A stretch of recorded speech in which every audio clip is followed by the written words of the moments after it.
I'm Ann Peled. I'm a dual trained breast cancer and breast reconstruction surgeon in private practice in San Francisco, and I'm also a breast cancer survivor.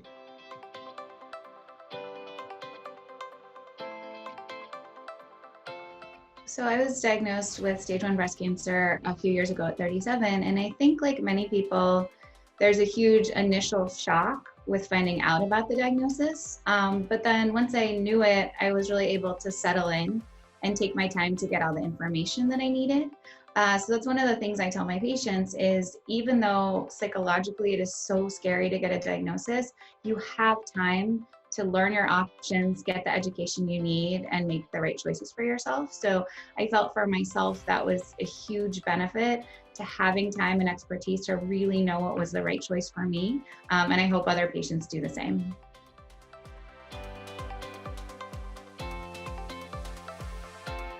So in the midst of all of the psychological distress of a new breast cancer diagnosis, it can be incredibly scary to then figure out how to know what to do next. And one of the challenges is that it's so common that everyone knows someone who's been through it. And I think a lot of times you get the stories from other people that may not be part of your story or your journey, and it can be difficult to find the right information that you need. So personally, I really recommend that people go online to try to find groups that are similar to them and their stories. Some of my favorites are the Breasties, which is a group really focused on women going through both breast cancer and also breast cancer prevention surgeries. Force, which is a group related to women with genetic predisposition to breast or ovarian cancers, is also another great group. So really trying to go in there, hear others' experiences, but figure out what your goals and priorities are and how they fit in, and find someone and find a community that has similar goals to yours, I think will help you get better information for really making the right choices.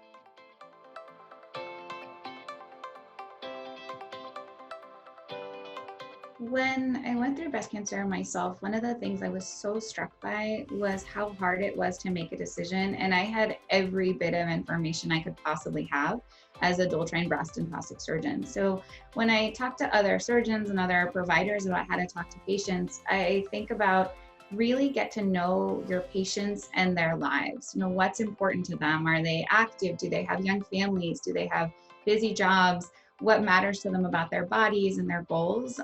Does it scare them to ever think about going through an MRI or mammogram again? I think as providers, if we can all really get to know our patients in that way, it allows us to truly have a conversation with them to get what they're looking for and be a shared decision rather than just our giving our advice and recommendations based on our own priorities.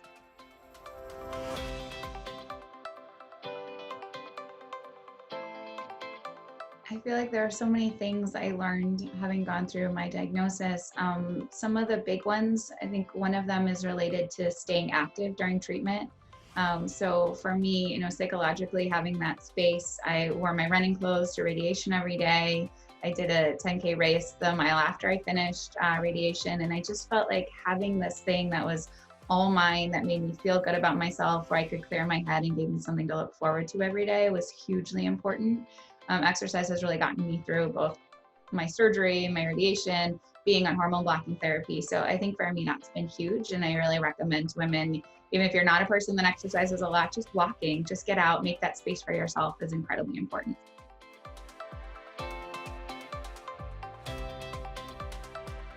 I think the key for people to realize going through breast cancer treatment is that ultimately it is your body and only your body that's going through treatment.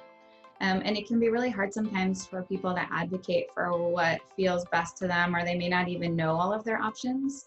As an example, in our practice, after I started after I went through my own treatment, we started doing nerve preserving mastectomies and reconstruction. And it's been amazing to see how much that changes people's perceptions of themselves and ability to get back to their life after their surgery. So I guess I would say, I think the key is really, if it doesn't feel right to you, if you're worried about side effects, if you're worried about consequences, getting a second opinion is always okay.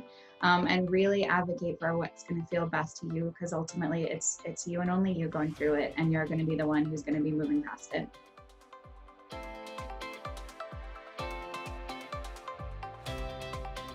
One of the things I continue to be unfortunately amazed by is how few women are given information about breast reconstruction, particularly lumpectomy reconstruction or oncoplastic surgery.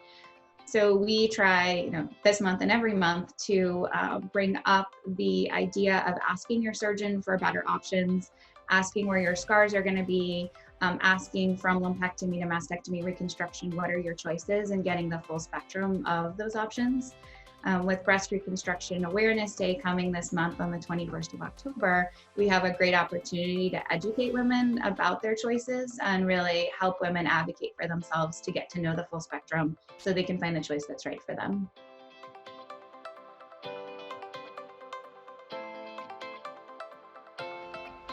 With Breast Cancer Awareness Month, one of the things we are so excited about for our practice this year is actually really thinking about it as Breast Cancer Action Month. So the idea around awareness around breast cancer is incredibly important. I think especially now in the setting of COVID, we really want to think about what can we do to take steps and take action so that women hopefully have less of a chance of getting breast cancer, have better treatment options for breast cancer, and that we're really focusing on metastatic breast cancer as well. So for our practice, the things that we're focusing on are having regular video series and patient interviews around their treatment, how they made decisions and how they did, which we're really excited about so that people can see the full spectrum of options. The other thing that we're incredibly excited about is really focusing on donating and raising awareness around metastatic breast cancer organizations. MetaViver is one of our favorites, and I think again the idea of stage 4 needing more research and more funding is essential.